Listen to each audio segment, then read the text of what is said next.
네, 반갑습니다. 자, 콩단기 찐 라이브, 진짜 라이브라고 합니다. 진짜 라이브 맞습니다. 자, 반갑습니다. 댓글창을 제가 못 봐서 그런데 댓글에 많은 글들이 올라오고 있는데 반갑습니다. 자, 그러면 우리가 오늘 저와 함께 만난 이유는 뭐냐면 행작을 이제부터 시험 대비해서 총정리를 해봐야 되겠죠. 중요한 게 하나 있습니다. 제가 바로 이만희가 아니라 김만희입니다.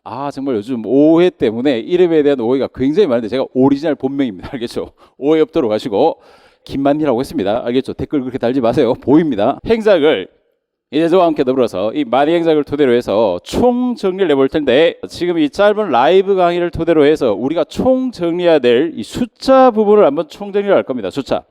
숫자에 대한 것들에 대한 스트레스가 시험 임박하면 굉장히 많을 텐데, 첫째, 행작은 과연 그렇게 잡다하게 암기해야 될 과목이냐? 아니라고 했죠. 아닙니다. 우리에겐 다 계획이 있습니다. 걱정하지 마세요. 자, 그러면 숫자라는 부분은 이런 의미를 갖습니다. 행작 객관식을 위해서 버릴 수는 없지만 가져가야 되는데, 그 가져가기 위해서 최소화된 것들을 정렬을 한번 해볼 텐데, 이 최소화된 정렬이라는 게 이런 의미를 갖습니다. 자, 예를 들어 이런 숫자들이 있다고 합시다. 자, 이 중에서 뭐가 행작적 의미를 가질까요? 뭘까요? 네, 요 1883년은 제가 태어난 해고, 제가 그때 태어났습니다. 헛소리 같죠? 네, 헛소리 맞습니다. 네. 자, 요 1883년은 펜들턴 법안이 만들어진 해고, 1962년은 바로 쿠바 미사일 사건이 터진 해고, 1972년은 7.4 남북 공동성명, 이런 것들이 발표된 해죠. 자, 이겁니다. 그러면 우리가 마구잡이로 숫자를 다 봐야 되느냐? 그게 아니란 거죠. 그게 아닙니다. 우리에게 필요한 것 필요 없고, 쿠바 미사일 사건 터지건 말건 필요 없죠. 우리에게는 이 연도도 중요하지 않고 그냥 펜들턴법에 의해서 역관제가 실적주의로 전환되었다. 끝. 알겠죠? 그러니 기존에 여러분들이 잡다하게 이것저것 많은 걸 외워서 시험장 가면 자충수를 두고 혼돈에 빠지죠. 그걸 방지하기 위해서 오늘 만희 행작 특강에서는 숫자 중에서 정말 최소화된 이것만 알면 된다는 걸 정렬했습니다. 그걸 자료로 PPT로 올려드렸고, 그 자료들은 또또북 뒷면에 숫자 비법 공개라는 란에 있습니다. 그 자료를 참고하셔도 되고, 또또북을 참고하셔도 되고, 또또북은 제가 만들어둔 아주 핵심 요약적 개념의 책이죠. 작은 또또북을 활용하셔야 되고, 그리고 거기에 더불어서 숫자만 할 수는 없으니까 이제 우리가 지방행정 파트에서 여러분들이 행작의 뒷부분에 위치하다 보니까 사실 이 부분도 혼자 건들기가 굉장히 애매한 부분이 많습니다. 그걸 오늘 저와 함께 쉽고 명쾌한 만희 행작에서 해결을 할 겁니다. 아시겠죠? 자, 그러면 지금부터 저와 함께 라이브 특강을 토대로 해서 진짜 찐 라이브 속에서 알아야 될 것들을 제대로 정착하고 시험에서 고득점을 해보자 이겁니다. 준비됐나요? 됐습니다. 저는 준비됐습니다. 가보죠. 자, 자료들 자세한 것들은 네이버 카페 만희 행작에 올려두고 있으니까 참고하시면 됩니다. 여기 물론 오픈 카페입니다. 마음껏 가입하셔도 됩니다. 자, 가보죠. 이제부터 우리의 수업의 시간은 짧기 때문에 코로나를 극복하고 이 시간을 달려봅시다.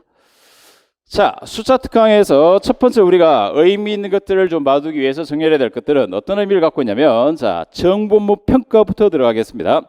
총론부터 시작해서 정책, 조직, 인사, 재무, 통제, 지방행정까지 이 부분들을 토대로 해서 갈 텐데, 오늘 다룰 것들은 숫자 부분과 지방행정 부분이고, 나머지 부분들은 다음에 또 안내할 겁니다만 곧 있을 또 총정리 특강에서 총론부터 전체를 8시간 안에 총정리를 하겠습니다. 자, 그러면 일단 외워야 될 것들이 객관식이 사실상 무조건 이해만 할 수는 없죠. 그러나 대전제는 이해고, 이제 외워야 될 것들 중에 숫자 혼돈하지 않은 최소화된 상태, 곧 보시면 아실 겁니다만 이 정도 PPT에다가 여러분이 만약에 정렬해서 A4 용지로 정렬을 해버리면 한 장 안팎의 분량입니다. 이것만 외우면 됩니다. 국사랑 다르죠? 네, 이게 바로 해야 될 것을 제대로 하는 만희 행작의 힘입니다. 자, 이제부터 해야 될 걸 제대로 해보자는 거죠. 갑니다. 우리나라 정보무 평가 기본 체계가 법령특강, 만희 행작 법령특강에서도 강조했듯이 바로 법을 근거로 하고 있는데, 한국 정부가 18개 부서에 5개 채 17개 층을 갖고 있다. 그리고 복수 차관을 갖고 있는 부서가 5개다. 예전에 6개였는데 이런 거 중요하지 않아요. 네, 뭐가 중요하냐? 무엇이 중요한디? 이겁니다. 자, 업무평가의 핵심적인 것은 기본계획입니다. 기본계획을 토대로 해서 이 기본을 잡고 이걸 국무총리가 국가 전체 조정적 차원에서 3년 범위에서 정리를 하고, 그리고 이 기본을 실현하기 위해서 전략관리계획, 전략계획을 세웁니다. 전략계획도 누가 세우냐? 이건 중앙행정위원장이 세우죠. 매년 3년 범위 내에서. 그럼 이렇게 실행된 것을 이제부터 구체화시키는 시행계획. 자, 상식적으로 행정의 모든 시행은 1년 단위로 합니다. 1년 단위. 시행하고 평가하고 시행하고 평가하고. 그럼 3년, 1년 범위 내에서 이러한 체계 속에서 정보부 구조가 짜여진다는 겁니다. 그렇다면 여기서 알아두셔야 될 것은 단순히 3년, 1년 그리고 국무총리, 중앙행정기관장, 장 이걸 외우는 것이 아니라 물론 그것도 알고 있어야 되지만 중요한 건 이겁니다. 이런 과정 속에서 우리나라의 정보면 평가, 업무평가 체계는 상향식이다, 하향식이다. 하향식 보여드렸죠. 그대로 이게 바로 이해 실전 행정입니다. 이러한 중요 요소를 알고 있어야 되는 거지 피상적인 숫자 노름에만 여러분이 집착하시다 보면 큰일 납니다. 그런 숫자만 집착하기보다는 차라리 제 생일을 외우세요. 알겠죠? 네, 그럼 됩니다.